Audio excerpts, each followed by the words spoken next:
Isang magandang araw muli mga kapatid, mga kababayan, mga minamahal. Narito po muli ako upang magbahagi ng salita ng Diyos. Sapagat mga kababayan, napakahalaga po talaga ng salita ng Diyos sa ating buhay. Napakasarap po na ang isang tao ay nagninilay-nilay, nagbubulay-bulay sa salita ng Diyos. Sapagkat ang isang tao po na nagbubulay-bulay sa salita ng Diyos ay ganito po ang sinasabi, basahin po natin yung Awit Kapitulo 1 talatang 1, Basahin po natin mga kapatid kung ano ang nilalaman nitong Awit 1 talatang 1. Ganito po ang sinasabi: Mapalad ang tao na hindi lumalakad sa payo ng masama, ni tumatayo man sa daan ng mga makasalanan, ni nauupo man sa upuan ng mga manlilibak, kundi ang kaniyang kasiyahan ay nasa kautusan ng Panginoon, at sa kautusan niya nagbubulay-bulay siya araw at gabi, at siya'y magiging parang punong kahoy na itinanim sa siping ng mga agos ng tubig, na nagbubunga sa kanyang kapanahunan. Ang kanyang dahon na may hindi malalanta, at anumang kanyang gawin ay giginhawa. Ayan. Dito po mga kapatid, ay nakikita po natin na mayroong mapalad. Mayroong taong mapalad. Sino po yung mga mapapalad na yon? Ang mga mapalad daw po ay yung tao na hindi lumalakad sa payo ng masama. So sa mga tweet mga kapatid, mayroon po pala talaga nagpapayo. Mayroong mga masasamang tao na nagpapayo, Kaya makikita natin na talagang may mga tao na nag-uudyok sa iba na gumawa ng hindi ayon sa kalooban ng Panginoon. Kumbaga nagpapayo rin sila. Ngunit kapag ang isang tao ay walang panahon na makinig sa payo ng masama, at wala ring panahon na tumayo sa daan ng mga manlilibak, o sa daan ng mga makasalanan, at hindi tumatayo o hindi umuupo sa upuan ng mga manlilibak. Alam niyo po kung ano itong mga manlilibak na ito? Yung mga chismoso, mga mahilig makialam sa buhay ng iba, yung mahilig magchismis, manira ng kapwa. Yan. Kaya ang mapalad daw po yung mga tao na hindi gumagawa ng ganitong bagay, yung mga hindi lumalakad sa payo ng masama, ni tumatayo man sa daan ng mga makasalanan, ni naupo man sa upuan ng mga malilibak, kundi ang kanyang kasiyahan ay nasa kautusan ng Panginoon, at sa kautusan ng Panginoon nagbubulay-bulay siya araw at gabi, at siya'y magiging parang punong kahoy na itinanim sa siping ng mga agos ng tubig, na nagbubunga sa kanyang kapanahunan, at ang kanyang dahon na may hindi malalanta. Kaya dito mga kapatid, ay talaga pong ang taong nagbubulay-bulay sa salita ng Diyos ay mapalad. Ngayon, halimbawa po, marami po kasing sa atin, sa panahon natin ngayon, na wala pong panahon na magbulay-bulay ng salita ng Diyos. Karamihan po sa mga tao ngayon wala pong time, walang panahon na magbulay-bulay ng salita ng Diyos. Kundi ang kanilang panahon sa pakikinig ng mga sikat na artista, paghanga sa mga sikat na artista, sa mga pugi, sa mga magagandang artista, yun po ang kanilang hilig. Tapos manood ng mga walang kabuluhan, yung mga nanonood ng kung ano-ano, nanonood sa mga site na mga hindi kaaya-aya. Marami pong tao na gumagawa niyan May mga gumagawa ng reel na hindi kaaya-aya. Yun po ang kanilang pinagkakaabalahan. Yung maraming tagasunod sa kanila, maraming humahanga sa kanila. Ganun po ang tao. Kaya ang nangyayari po, pagdating ng panahon na sa pagsubok, bagsak po tayo eh. Kasi po, pag ganito po ang buhay ng tao, yung walang pagpapahalaga sa salita ng Diyos, ano po, talaga pong ang sabi, dito naman sa kabaliktaran, ano po, may sinabi din po sa kabaliktaran ng mga pinagpala na gaya raw siya ng punong kahoy na itinanim sa siping ng mga agos ng tubig na nagbubunga sa kanyang kapanahunan. Ang kanyang dahon na may hindi malalanta at anumang kanyang gawin ay giginhawa. Ano po? Ngayon, kabaliktaran po nun, ang sabi rito, ang masama ay hindi gayon, kundi parang ipa na itinataboy ng hangin. Kaya't ang masama ay hindi tatayo sa paghatol, ni ang mga makasalanan man sa kapisanan ng mga matuwid. Sapagkat nalalaman ng Panginoon ang lakad ng mga matuwid, ngunit ang lakad ng masama ay mapapahamak. Ayan po mga kapatid. Kaya nga po sa ating buhay sa araw-araw, ano po, ito po ang mahalaga salita ng Diyos. Kasi po maraming tao na pagsalita ng Diyos yung naririnig nila sa iyo, nagbabanggit ka ng patungkol sa Diyos, kakantsawan ka, hisigaw ng Amen! Pero hindi naman po yun. Umi-amen ng hindi naman po seryoso, parang may kasama pong panunuya. Hindi po talaga kaya siya nag-amen dahil sumasang-ayon siya, kundi nanunuya po. Ngunit ito po ang pinakamahalaga sa ating buhay. Kasi nga po, ang masama daw ay hindi gayon, kundi parang ipa na itinataboy ng hangin. Kaya't ang masama ay hindi tatayo sa paghatol, ni ang mga makasalanan man sa kapisanan ng mga matuwid. Talaga pong itong kalagayan ng tao sa mundo ay dalawang uri. May masama at saka mabuti. Hindi po pwede Brad, hindi naman ako gaanong masama Maliit lang naman ang kasalanan ko. Wala pong maliit o malaking kasalanan Ang kailangan po kasi mga kapatid, na ikaw ay malinis sa harapan ng Diyos. Kaya nga sabi ng Panginoon Kristo, be perfect. As your Father in heaven is perfect. Sakdal po ang Diyos ang Ama sa langit. Ngayon, sabi ng iba wala daw perpektong tao. Mali po yun mga kapatid Mali po na walang perpektong tao. Wala naman po. Talaga naman pong hindi ka magiging perfect kung ikaw lang mag-isa ang gagawa. Kailangan nakakapit ka kay Kristo. Kaya nga ang sabi ng Panginoong Hesukristo sa Mateo 5, sa 5:48, kung hindi ako nagkakamali, ang sabi rito mga kapatid ay, kayo nga'y mga pakasakdal, sapagkat ang inyong Ama sa kalangitan ay sakdal. Kaya dito po makikita natin mga kapatid talagang tayo ay magiging sakdal kung tayo ay manatili kay Kristo. Kasi nga po, ang Ama sa langit ay sakdal. Ngayon sabi nung iba nobody, wala raw perpektong tao. Hindi po totoo yun. Ngayon, pipilosopuhin ka, bakit ikaw? Perpekto ka na? Wala naman pong ganun Hindi mo naman kailangang ipagmalaki na perpekto ka. Kasi ang magpiperfect sa'yo, si Lord. Kailangan nakakapit ka kay Kristo upang ikaw ay maging sakdal. Kasi sabi ni Kristo sa 15 ng Juan, kung kayo'y hiwalay sa akin, ay wala kayong magagawa. Yan po mga kapatid. Kaya, ang kailangan po natin upang tayo maging sakdal, ay nakakapit tayo kay Kristo. Kasi ang magpapasakdal sa atin ay ang Diyos, si Kristo, mga kapatid. Kaya nga wala pong ibang makapagpapabanal sa atin kundi ang salita ng Diyos.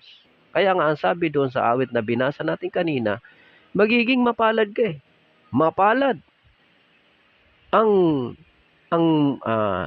tao na hindi lumalakad sa payo ng masama, ni tumatayo man sa daan ng mga makasalanan, ni nauupo man sa upuan ng mga manlilibak, kundi ang kaniyang kasiyahan ay nasa kautusan ng Panginoon. At sa kautusan niya, nagbubulay-bulay siya araw at gabi. Kita nyo? Kumbaga, minsan nga po, tayo nagkukulang pa eh.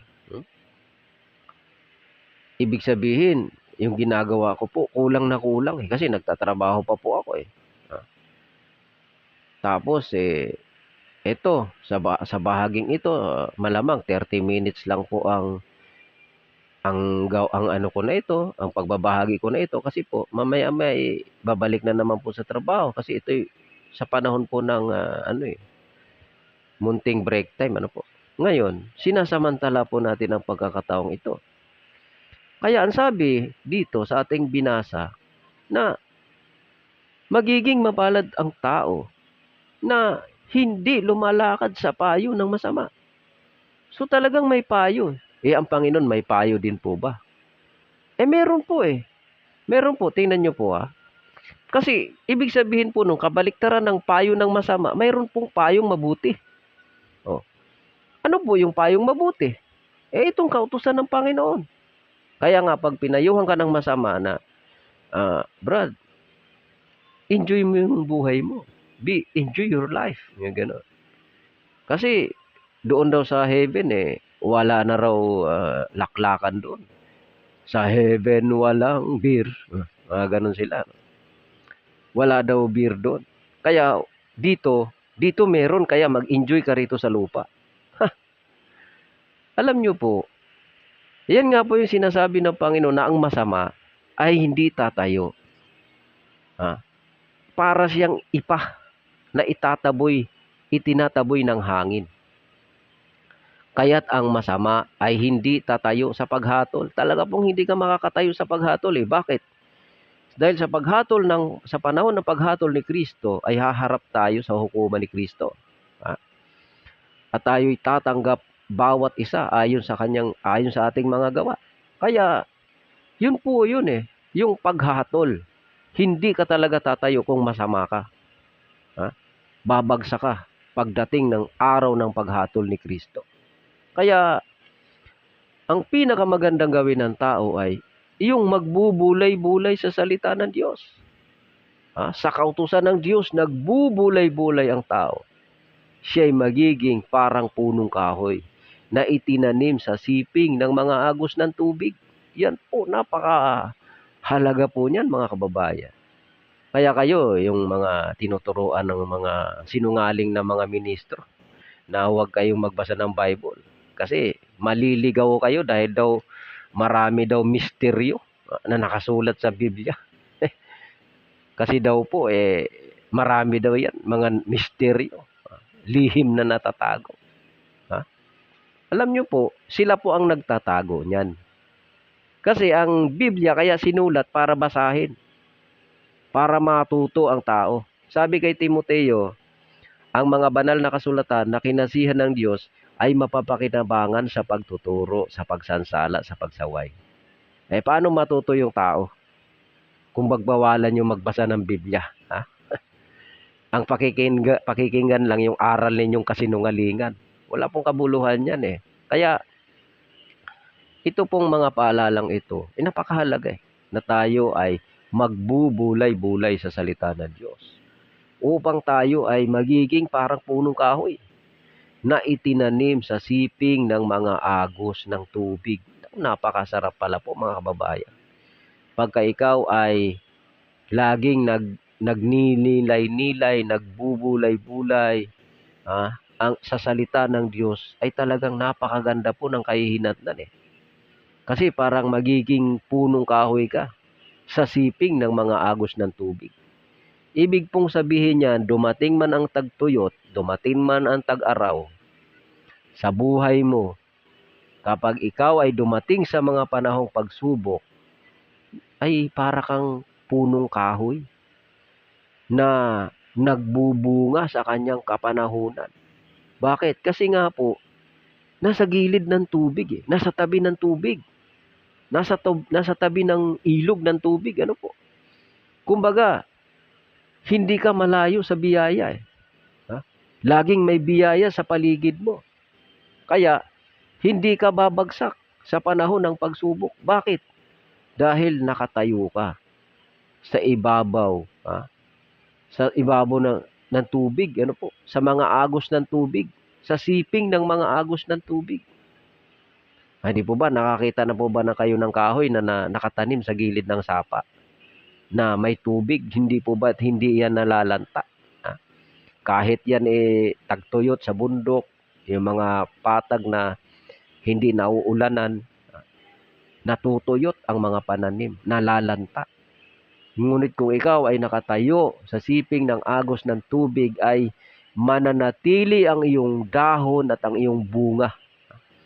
Hindi malalanta ang mga dahon, kundi mananatiling nagbubunga. At bawat kanyang gawin ay giginhawa. Yan po mga kapatid. Kaya napakahalaga po talaga nitong pagbubulay-bulay ng salita ng Diyos. Kaya nga po ako, sinasamantala ko ang mga pagkakataong ito na pagbubulay-bulay sa salita ng Diyos na lang ang ating pagkakaabalahan kaysa sa anumang bagay na walang kabuluhan. Ano po? Kaysa sa yung mga laro na nakakasira lang ng utak. May mga laro na nakakasira ng utak eh. Kapag siya'y nagmumurahan, minumura yung kanyang kalaro, minumura yung kanyang kakampi. Ano pong napapala natin diyan? Walang kabuluhan. Hindi po tayo diyan gagana, hindi po tayo diyan aasenso sa ganyang buhay eh. Lalong-lalo na po sa spiritual na buhay. Wala pong mangyayari sa atin diyan. Kaya maubos na lang ang ating panahon hanggang mamatay na lang tayo, ganyan ang ating buhay. Wala pong kabuluhan hanggang sa tayo humarap sa hukuman ni Kristo. At ang sabi dito ay hindi tatayo. Ang masama ay hindi tatayo sa paghatol ni ang mga makasalanan man sa kapisanan ng mga matuwid. Talaga pong hindi tatayo eh. Kagaya niyan, pinagkakabalahan natin mga puro gaming, sugal, scatter, kung ano-ano mga laro na yan na walang kabuluhan. Minsan may tumawag sa akin inaalok ako ng sugal. Tingnan nyo po mga kapatid, napakasipag nitong mga call center na ito, yung mga nag-aalok ng sugal. Sa bagay, trabaho naman nila yan. Kaya lang, kung ganyan na rin lang po ang trabaho, wag na po, magsilayas na po kayo sa ganyan trabaho mga kapatid. Maghanap na lang po kayo ng trabahong matino, yung hindi nagsisira ng buhay ng tao. Kasi yan pong sugal na yan, nakakasira ng buhay ng tao yan eh. Maraming pamilya na nawasak dyan. May mga anak na nagugutom dahil sa sugal na yan. Kaya kung nandyan po kayo, nagtatrabaho kayo dyan mga kapatid, magsilayas po kayo dyan sa kanyang mga trabaho na kasino na yan, sugal na yan. Marami pong buhay na nasira yan mga kapatid. Kaya dito po tayo sa katotohanan sa Panginoong Jesucristo. Tayo ay magbulay-bulay sa kanyang salita upang tayo ay magiging mapalad. Yan po mga kapatid. At pakinggan po natin yung payo ng Diyos. Kasi yan po ang totoo eh. Tingnan nyo po may payo po ang Diyos eh. Pagka ang Diyos ay nagpapayo sa atin, talagang babantayan niya po ang bawat hakbang ng tao. Ano po? Tingnan nyo po basahin natin. 32:8 ng awit. Dito po nakalagay. Simulan po natin sa 7. Ano po? 32. 32:7 ng awit. Ikaw ay aking kublihang dako. Iyong iingatan ako sa kabagabagan. Iyong kukulungin ako sa palibot ng mga awit ng kaligtasan. Aking ipaalam sa iyo at ituturo sa iyo ang daan na iyong lalakaran. Papayuhan kita na ang aking mga mata ay nakatitig sa iyo. Yan. Yan po ang pinakamagandang pakinggan natin. Yung payo ng Panginoon. Kasi kanya daw ipapaalam sa atin at ituturo sa atin ang daan na ating dapat lakaran. Sabi ng Diyos, papayuhan kita na ang aking mga mata ay nakatitig sa iyo. Yan, mga kapatid. Kaya maraming tao na ayaw nila ng payo ng Panginoon. Kasi nga po, sabi ng Panginoong Jesucristo, kaya ayaw nila sa liwanag kasi masasama ang kanilang gawa. Kasi nga po, ang taong gumagawa sa liwanag ay nais na mahayag yung kanyang gawa na ginagawa sa katuwiran. Ha? Kaya ang payo ng Panginoon wika, aking ipaalam sa iyo at ituturo sa iyo ang daan na iyong lalakaran. Papayuhan kita na ang aking mga mata ay nakatitig sa iyo. Yan mga kapatid. Kasi nga po, talaga pong ang mga mata ng Panginoon ay nakatingin sa gawa ng bawat tao. Tinitingnan niya ang bawat tao. Alam po ng Diyos ang lahat ng ating ginagawa. Ha? Kaya nga po sa aklat ng paghatol, nabubuksan yung mga aklat. Nabuksan yung mga aklat. At hinatulan bawat isa ayon sa kanyang mga gawa. Kaya nga po, walang kublim dako. Walang kublim bagay na nagagawa ang tao. Ang lahat ng tao ay nakatala ang gawa ng bawat isa. Pagdating ng paghatol, wala kang maidadahilan. Bakit? Sapagkat ang ating gawa ay nakatala. Ha? Nakatala sa aklat ng buhay ang pangalan ng tao na ligtas. Saan? Dito. Ha? Sa buhay na ito. Kaya nga ang lahat ng gawa ng tao ay nakatala. Hindi yung pag namatay na yung tao, saka mo ipagdadasal. Ha? Yung masamang tao, ipagdadasal mo yung mga namatay na. Sipin nyo yun.